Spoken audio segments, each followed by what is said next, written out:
Toto bude dirigent, Elonka. Hej. On diriguje úplne.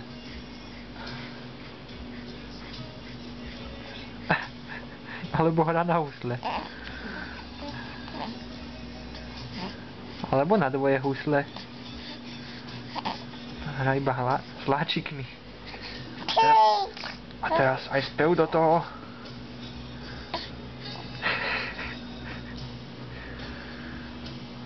Človeče, ten oddiriguje normálne 6 ľudí. Malý sláčikový orchester. Klavírne duo. Nič nie je problém.